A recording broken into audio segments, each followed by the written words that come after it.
Graça e paz, irmãos. Muito bem, abra sua Bíblia aí no texto de João. Vamos falar sobre precisamos trocar nossas lentes. João 16, versos 12 a 13. Depois eu gostaria de ler mais um texto para complementar essa nossa mensagem. Troque suas lentes. Está na hora de a gente trocar as lentes. Cada ano, cada aniversário, um presente novo, né? Um óculos novo.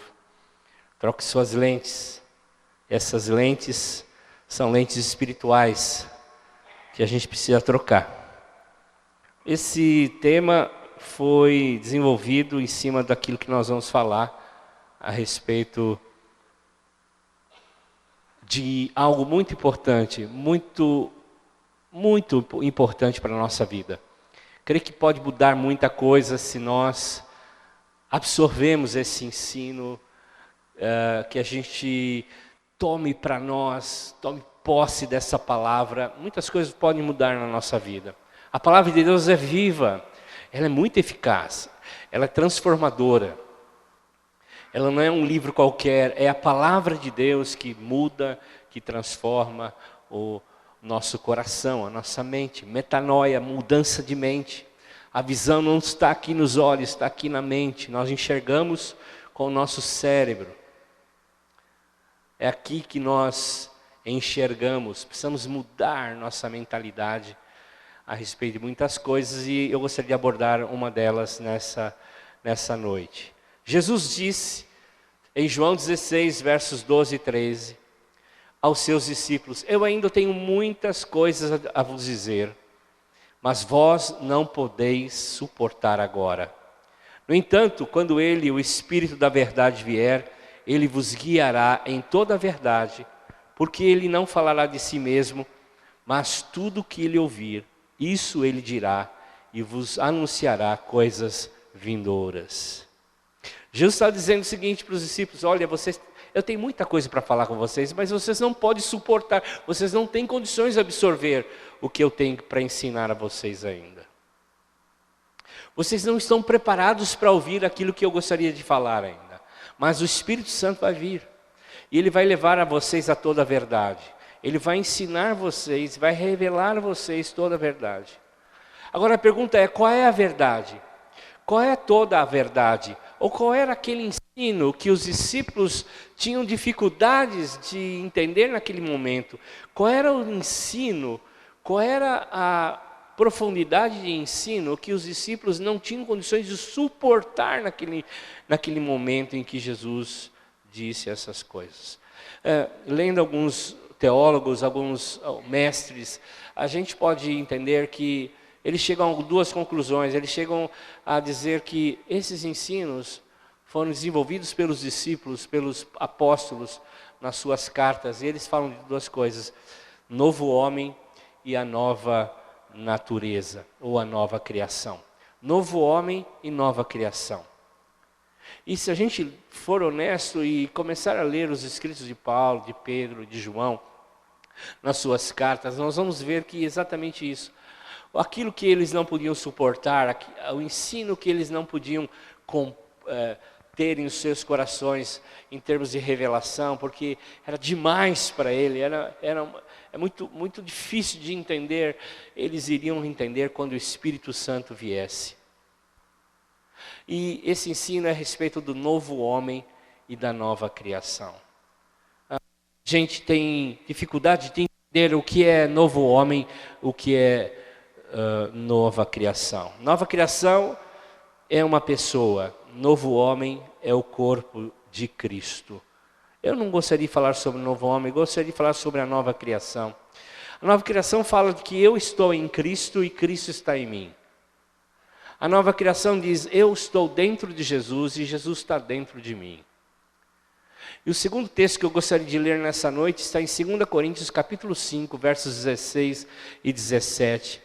Que diz exatamente isso. Nós vamos aprofundar mais sobre isso. O primeiro texto foi uma introdução, uma iniciação do assunto, mas esse é o texto que eu gostaria de abordar com os irmãos. 2 Coríntios capítulo 5, versos 16 e 17. O que é essa nova criação? O que é a nova criação, irmãos? Que eu e você fazemos parte. O que isso ingere, o que isso tem a ver com a nossa vida, o que isso desenvolve em nós, no nosso dia a dia, o que isso faz com que a gente tenha vitórias na nossa vida, o que isso faz com que a gente tenha poder de Deus dentro da gente, o que isso desenvolve, o que isso traz. Paulo diz aí, olha, de modo que de agora em diante a ninguém mais consideramos do ponto de vista humano. Ainda que antes tenhamos considerado Cristo dessa forma, mas agora já não consideramos assim. Portanto, se alguém está em Cristo, é nova criação. As coisas antigas já passaram, e eis que surgiram coisas novas. No grego, há duas palavras para falar sobre novo. A primeira palavra é neos, e a segunda é kainos. Neos é de news, né, no inglês, news, fake news, ou news, Globo News, Band News, enfim, de notícia, de novidade, de algo novo.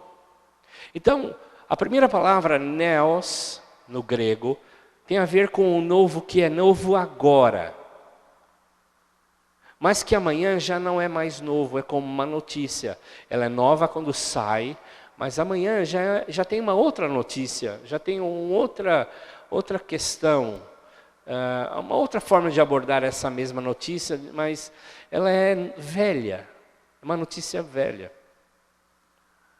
É como uma fruta, você pega e corta ela é nova naquele momento, ela está bonita, cheirosa, mas amanhã ela já está oxidada, ela já não é mais nova. Ela é uma fruta que você vai ter que tirar pedaços para comer. Então, o neos é uma palavra que fala a respeito de algo novo, mas que envelhece. E a palavra que usamos no texto de 2 Coríntios, eis que tudo se fez novo, nós somos uma nova criação, é a palavra kainos. E a palavra kainos é uma palavra que diz assim, é novo, mas é novo hoje, mas amanhã é novo, na semana é novo, no mês continua sendo novo, no ano continua sendo novo, e é novo até a eternidade.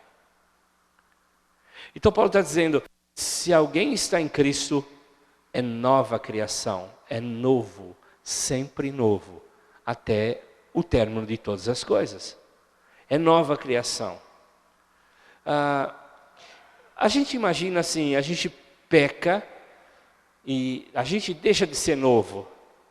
A gente precisa ser redimido novamente. A gente ficou velho quando a gente peca. Não é assim. Paulo está dizendo, nós somos novo, uma nova criação, e continuaremos novo até o fim de todas as coisas. Então, de agora e sempre, nós somos novos. Quem entregou a sua vida a Jesus, quem segue os seus princípios, é novo. E é sempre novo, e é conservado novo na sua criação. Nós somos uma nova criação, uma nova espécie de gente. É isso que Paulo está dizendo. Esse é o desenvolvimento daquilo que os discípulos não tinham ouvidos para ouvir e condições para entender. Nós somos novos, sempre novos.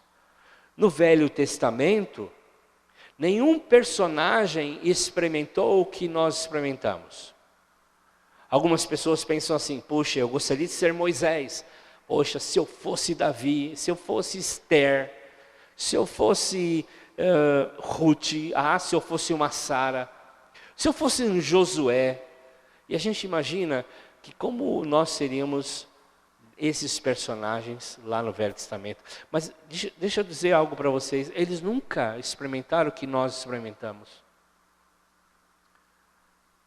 Eles nunca se tornaram o que nós nos tornamos. Eles não são o fim no sentido de aquilo que Deus gostaria para o seu povo. Nós do Novo Testamento, nós que recebemos o Espírito Santo de Deus, somos superiores. É isso que Hebreus capítulo 11, verso 39 a 40 fala. Olha, todos eles receberam um bom testemunho por meio da fé. Ele está falando da relação, e os nomes aparecem lá em Hebreus 11. Ele diz, no entanto, nenhum deles recebeu o que havia sido prometido por Deus, e que ele havia planejado.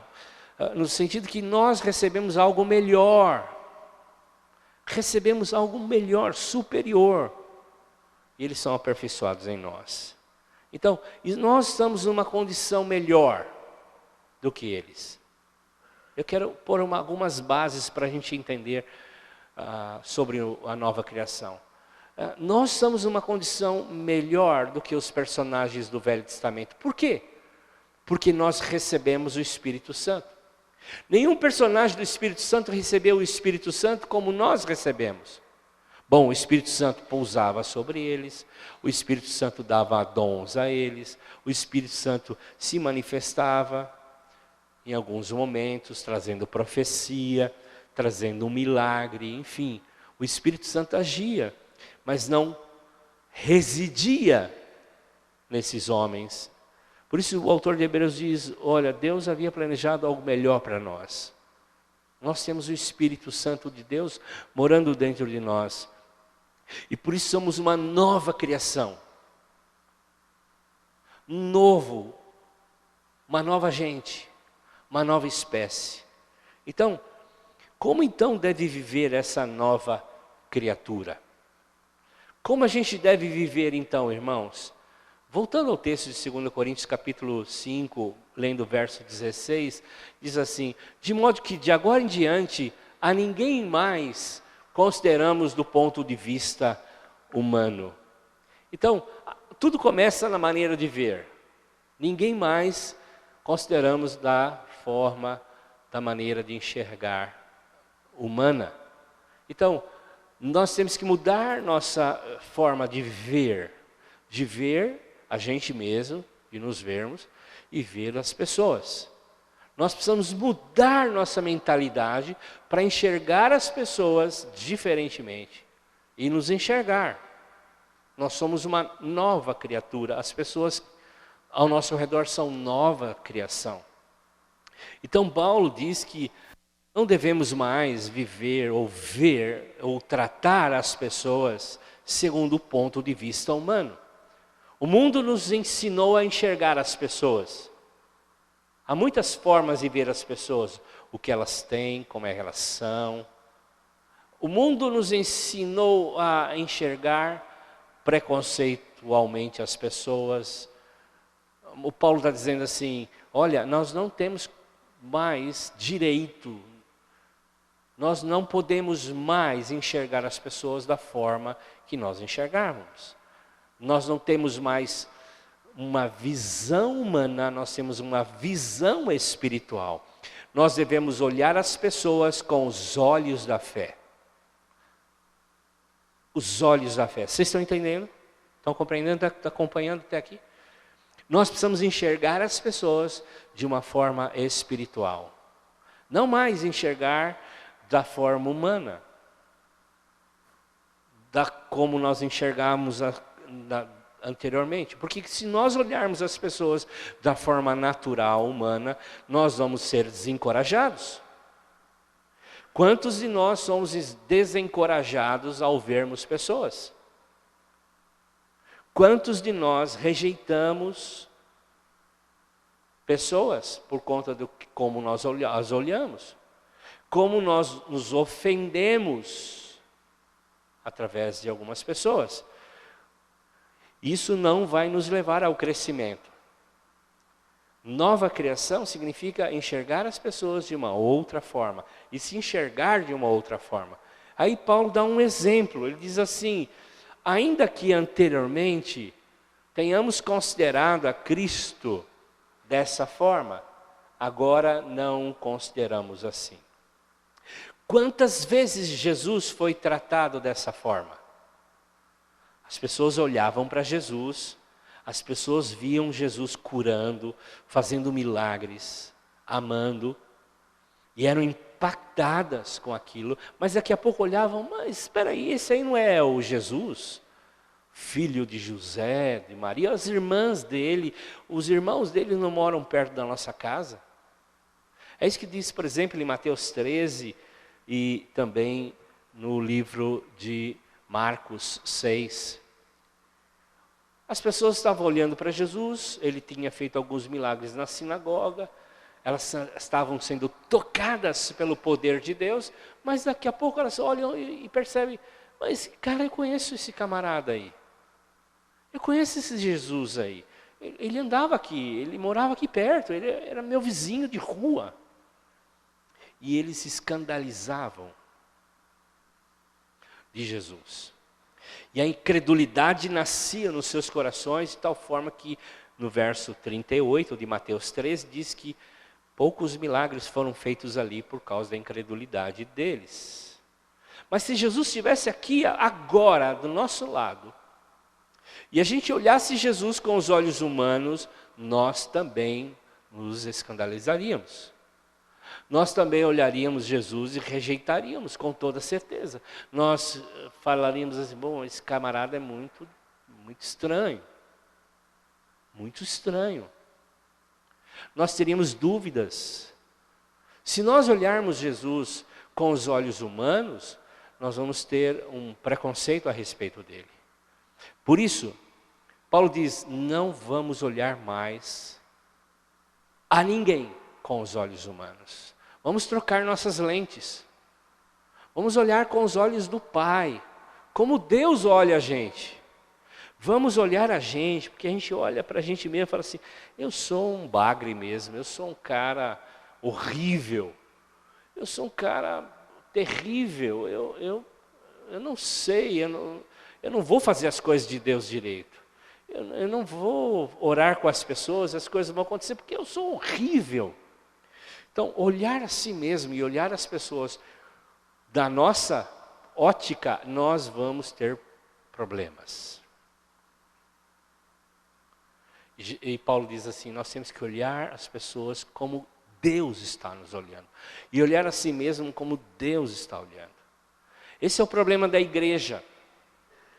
Esse é o problema da igreja. As pessoas rolam de igreja para igreja. Rolam porque são bem cheinhas. Rolam de igreja para igreja porque olham para os pastores, olham para os seus líderes, olham para os seus membros da sua cela e dizem, eu não quero ficar aqui. Eles são imperfeitos. Eles são falhos. Não é um lugar que eu quero ficar. Vou buscar outra igreja. E eles vão para outra igreja e ficam apaixonados por um tempo. Daqui a pouco vem que não é igual. Não tem perfeição. Eles não encontram o Cristo, entre aspas, que eles gostariam de enxergar lá. Se decepcionam ou vão para outra igreja ou ficam com vergonha de ir para outra igreja. Esse é o problema.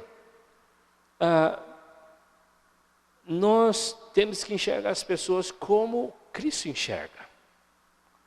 O problema não está nas pessoas, o problema está nos nossos olhos.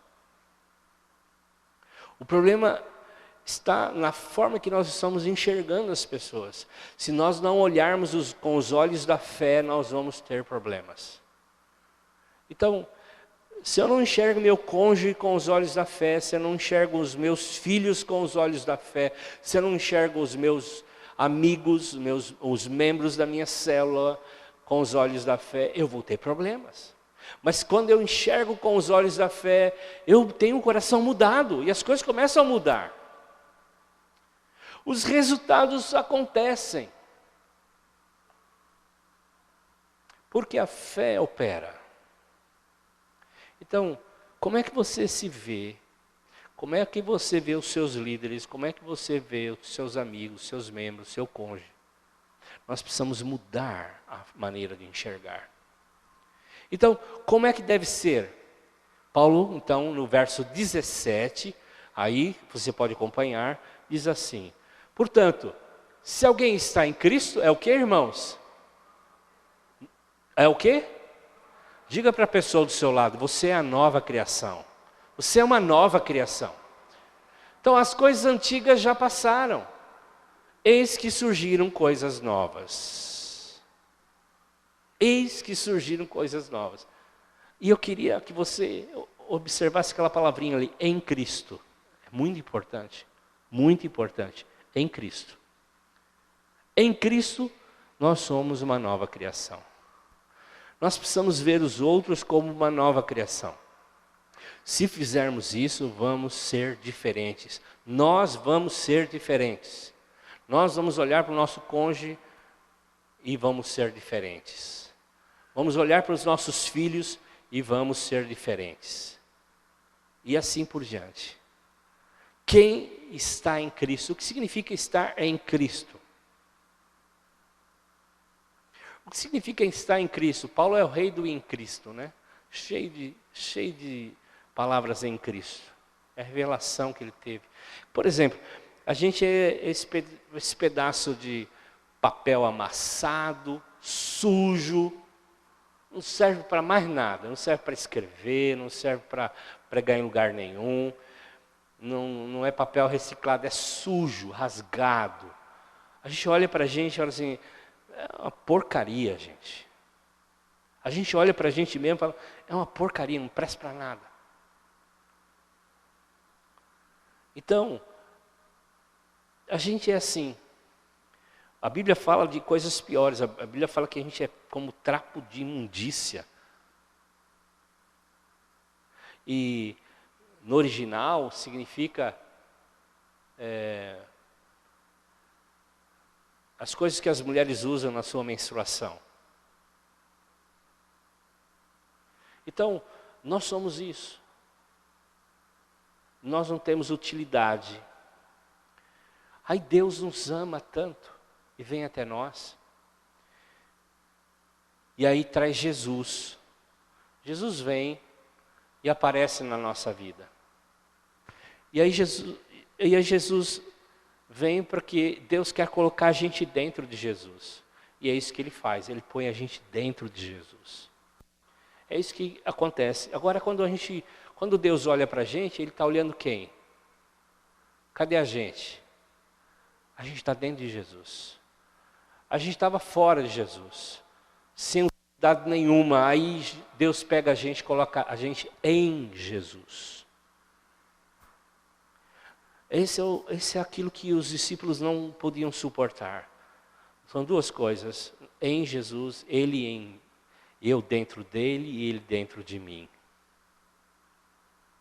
Então, o Pai colocou você e eu dentro de Cristo. É isso que diz 1 Coríntios capítulo, vamos lá, 1 Coríntios capítulo 1, verso 30, olha só. E porém, por iniciativa dele, de Deus, que vocês estão em Cristo, por iniciativa dele.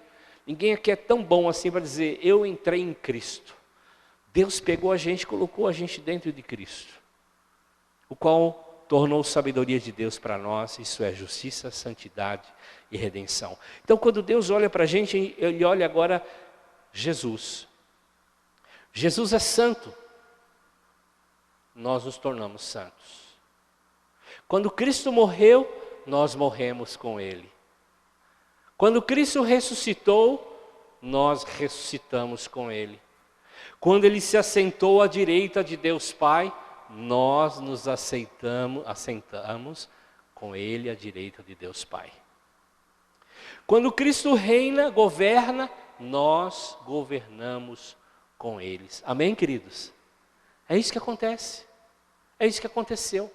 Nós estamos dentro de Cristo, e por estarmos dentro de Cristo, morremos com Ele, ressuscitamos com Ele, nós nos assentamos à direita de Deus Pai, nós governamos com Ele.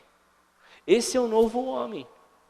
Nós precisamos nos ver dessa maneira e ver o outro dessa maneira. Mas às vezes nós queremos ver o velho homem. Vamos lá nos nossos arquivos contra a gente mesmo e contra os outros.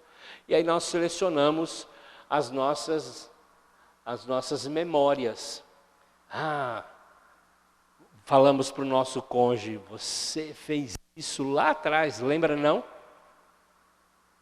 Falamos para o nosso amigo, você fez isso ali. Naquela ocasião, nós trazemos à memória coisas que nós não deveríamos. Nós lembramos quem somos e quem as pessoas são. Porque nós estamos olhando de forma carnal, olhos humanos. A ninguém mais devemos olhar e tratar de forma humana. Nós precisamos mudar nossas lentes, trocar nossos óculos, mudar. Precisamos ver como o Pai nos vê. O Pai nos vê diferente. O Pai vê a gente em Cristo. O Pai não olha para a gente assim mais. O Pai olha para a gente dessa forma. Nós estamos dentro de Jesus. Nós estamos dentro de Jesus. O Pai olha para a gente assim. Olha para o Filho e vê. Você é santo. Essa pessoa que está dentro de você é santa. Porque Ele está dentro de você. Você é justo. Mas essa pessoa que está dentro de você é justa porque ela está dentro de você. Você é perfeito. Porque Cristo é perfeito e você está dentro de Jesus. É assim que o Pai nos vê. É assim que Ele olha para a gente. É assim que a gente deve olhar para as pessoas e para nós mesmos. Precisamos mudar nossas lentes com as lentes do Pai. Você deve ver como o Pai vê. Você deve se ver como o Pai te vê. Essa é a nossa identidade que nós cantamos nessa noite e fomos ministrados. É aquilo que Paulo diz, olhando como no espelho, né? Lá em 2 Coríntios capítulo 3, verso 18, diz assim: mas todos nós com a face descoberta, contemplamos como num espelho a glória do Senhor. Somos transformados na imagem de glória em glória pelo Espírito do Senhor. Qual é a função do espelho? Qual é a função do espelho? As mulheres conhecem melhor isso. Qual é a função do espelho? Mostrar a sua realidade. Não é? Como é que você está ali agora? Não? Te mostre como você está naquele momento, naquela ocasião. Alguém no Velho Testamento olhava para o espelho, a palavra de Deus, o espelho. Olhava para a palavra e a palavra dizia o que para ela? Você é suja. Você é um pecador, você é terrível, você é problemático. A pessoa olhava o Velho Testamento e a lei dizia assim: você errou, você pecou, você é sujo, você é problemático, você não presta. E aí a pessoa ia e sacrificava um animal para pagar aqueles pecados. No Novo Testamento, a gente agora olha no espelho e vê a glória de Deus. Jesus. Quando nós olhamos no espelho espiritual, a palavra de Deus, vemos Jesus. Olhamos no espelho e vemos Jesus. A palavra pode mostrar que eu sou um pecador. A palavra pode mostrar que eu ofendi alguém hoje. Você ofendeu alguém hoje. Você pecou, você pensou coisas erradas hoje. Você fez um pensamento errado hoje. Você pensou errado. Você falou errado. Você ofendeu alguém. O Espírito Santo pode te falar, você na palavra, mostrando o seu erro, a sua realidade. Mas o Espírito vai falar a você, você não foi criado para isso. Você não foi criado para pecar. Você não foi criado porque você está em Cristo. Você é santo. Você precisa abandonar o seu pecado porque você é santo. Você está dentro de Jesus. E você pode vencer o pecado. Olhe para o espelho, veja Jesus. Coma de Jesus. Beba de Jesus todos os dias. Se farta de Jesus. Coma, sacie. Seja transformado à imagem de Jesus. Olhe para Jesus. Olhe para o espelho todos os dias, olhe para a palavra, declare quem você é, declare para você mesmo e agradeça a Deus pelo que você é. Mude as lentes com as lentes do Pai. João 17:23 diz que Deus te ama como Ele ama o Filho. Deus te ama como Ele ama Jesus.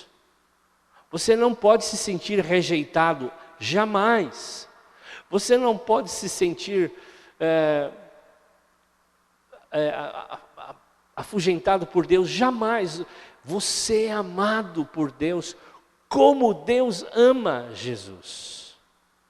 Da mesma forma, diz o texto, que eles conheçam que o Senhor me enviou e me amasses, assim como que o Senhor ama essas pessoas. O Senhor ama os meus discípulos, assim como o Senhor me ama.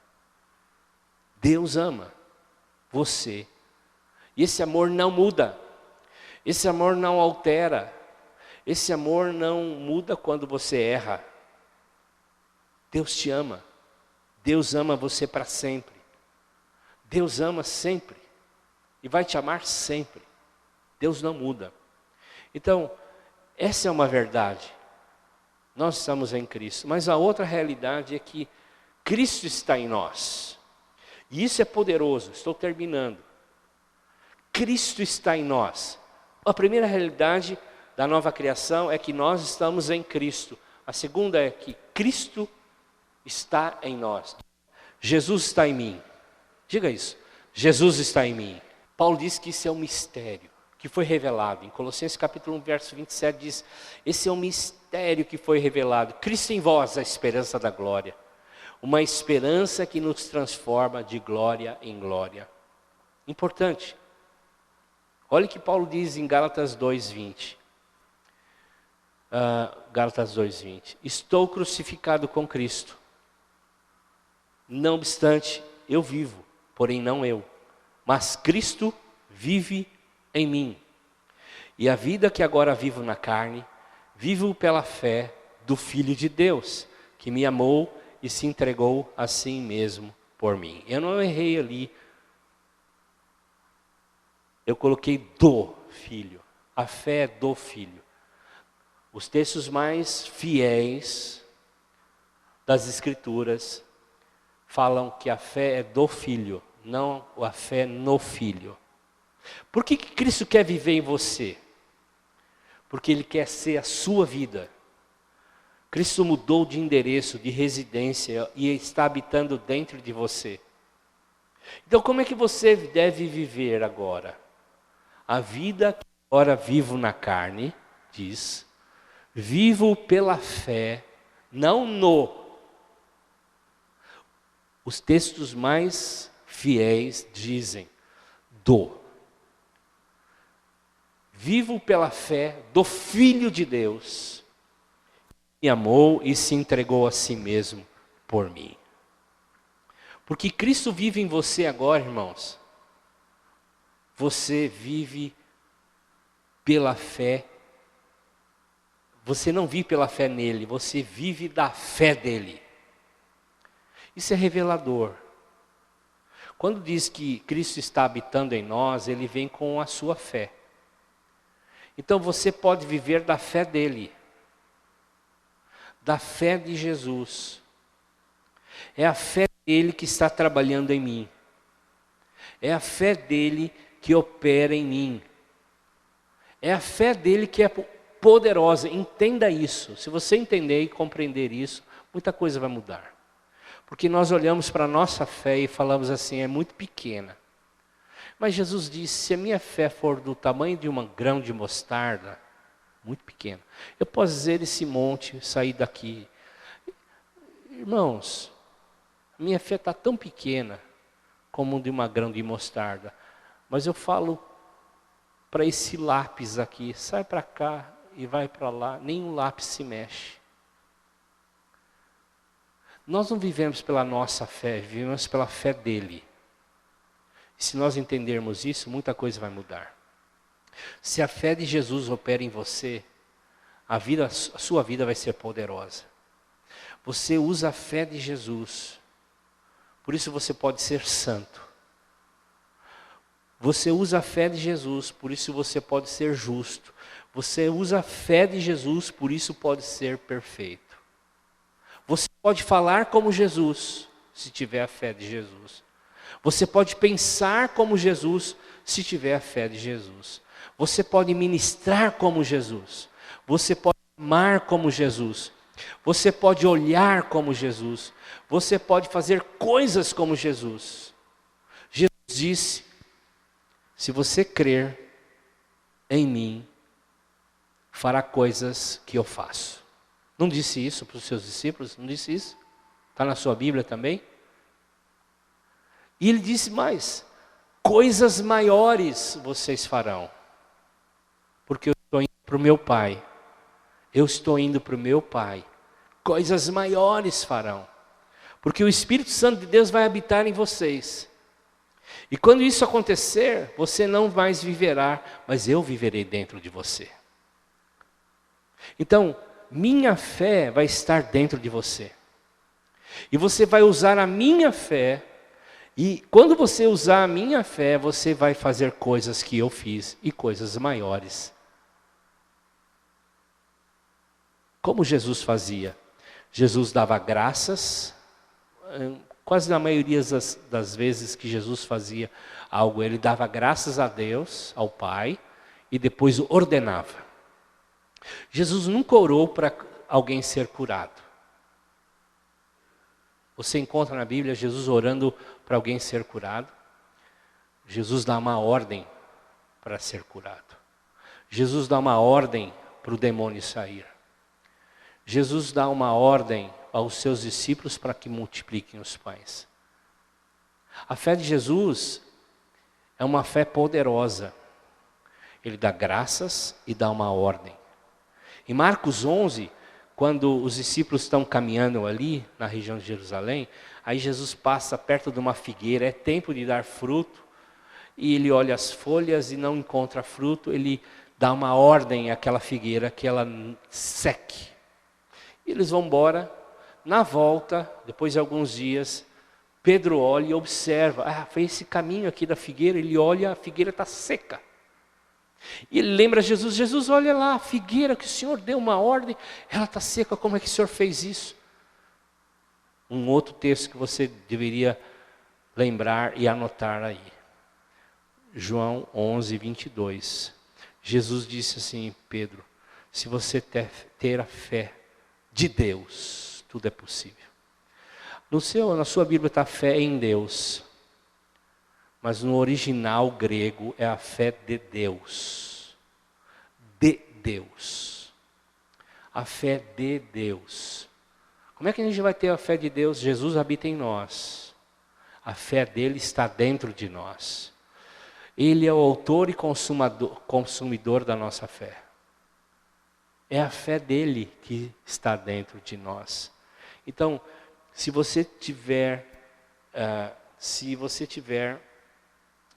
fé de Deus, mesmo que seja pequena, Jesus falando a Pedro, mesmo que seja minúscula, você vai dar ordem a esse monte para sair desse lugar e ir para outro lugar.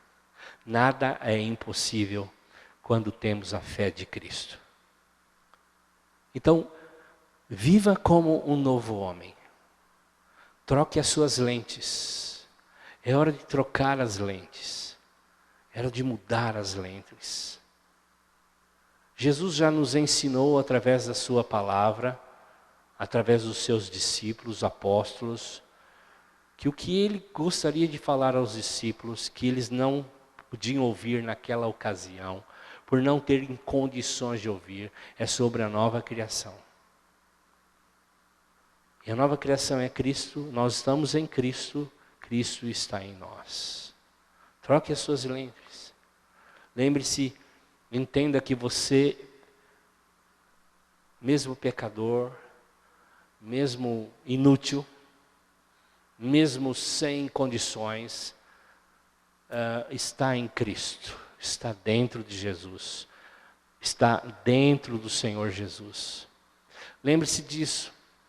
Quando Deus olha para você, Ele olha você dentro de Jesus. É assim que o Pai te vê. Quando Ele olha para você, Ele está olhando Jesus. Lembre-se que Ele, habitando dentro de você, te leva a ter a vida dEle. Tudo que Ele é, está dentro de você. Tudo. Ele morreu, você morreu.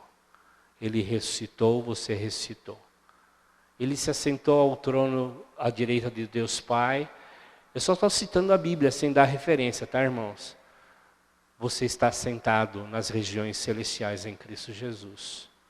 Ele governa, você governa com Ele. Ele tem uma fé poderosa. E por habitar em você, você tem acesso a essa fé. Deus te convida a trocar as lentes, a mudar a sua mentalidade, a tomar posse daquilo que Ele conquistou para a sua vida e para a minha vida. Amém, queridos? Amém?